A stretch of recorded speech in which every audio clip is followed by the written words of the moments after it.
বাচ্চারা স্কুলে যাইতে পারতেছে না। তারপর ধরেন যে একটা বাচ্চাকে যদি পার্কে সবসময় আতঙ্কে থাকতেছি যে ছোট বাচ্চা কখন পড়ে মারা যায়। আমরা হচ্ছে একটু আমরা পানি বের করার ব্যবস্থা করি।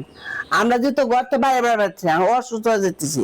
সিরাজগঞ্জ পৌরসভায় সামান্য বৃষ্টিতেই তৈরি হয় জলাবদ্ধতা।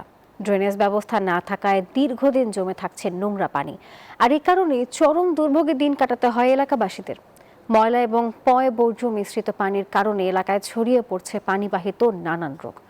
সিরাজগঞ্জ প্রতিনিধি আব্দুস সামাদ সাইমের পাঠানো তথ্য ছবি নিয়ে ডেস্ক রিপোর্টে থাকছে বিস্তারিত। এই দৃশ্য সিরাজগঞ্জ পৌরসভার। সামান্য বৃষ্টিতেই সৃষ্টি হচ্ছে জলাবদ্ধতা, পানি ঢুকে পড়েছে ঘরবাড়িতেও, ব্যাহত হচ্ছে স্বাভাবিক জনজীবন। পানি নিষ্কাশনের জন্য পর্যাপ্ত ড্রেনেজ ব্যবস্থা না থাকায় এ অবস্থার সৃষ্টি হয়েছে বলে অভিযোগ স্থানীয়দের। সমস্যা সমাধানের দাবি জানালেও আশ্বাসেই আটকে আছে পৌর কর্তৃপক্ষ। বাচ্চারা স্কুলে যাইতে পারতেছে না। তারপর ধরেন যে একটা বাচ্চাকে যদি পার্কে সবসময় আতঙ্কে থাকতেছি যে ছোট বাচ্চা কখন পড়ে মারা যায়। আমরা হচ্ছে একটু আমরা পানি বের করার ব্যবস্থা করি।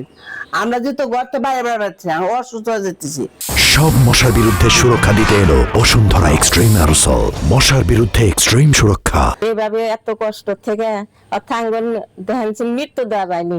জলবদ্ধতা একদিনে থাকে না, 6 মাস এই পানিটা আটকে থাকে, এমনকি পানিটা পোকা হয়ে যায়। আমাদের মেইন দাবি হইলো যেখানে একটা ড্রেন ব্যবস্থা হইলে পারে আমাদের ছেলে মেয়ে বাচ্চা কাচ্চা নিয়ে আমরা একটু ভালো থাকতে পারবো। পৌরসভার প্রশাসক জানান, জলাবদ্ধতা দূর করতে প্রকল্প গ্রহণ করা হয়েছে। শিগগিরই টেন্ডার প্রক্রিয়া সম্পন্ন হবে। কোভিড-19 প্রজেক্টের আওতায় একটা প্রকল্প গ্রহণ করেছি এবং সেখানে এই প্রকল্পটা সংশোধন করা প্রস্তাব পাঠিয়েছি দুরাপাড়া এলাকায় এই প্রকল্পটা বরাদ্দ দেওয়ার জন্য। ইতিমধ্যে প্রকল্পটি বরাদ্দ অনুমোদন হয়েছে এবং আমরা বরাদ্দ চিঠিও পেয়েছি। পৌরবাসীর দুর্ভোগ লাঘবে দ্রুত ও পরিকল্পিত ড্রেনেজ ব্যবস্থা গড়ে তুলবে কর্তৃপক্ষ, এমনটাই প্রত্যাশা পৌরবাসীর। Desk report, news 24।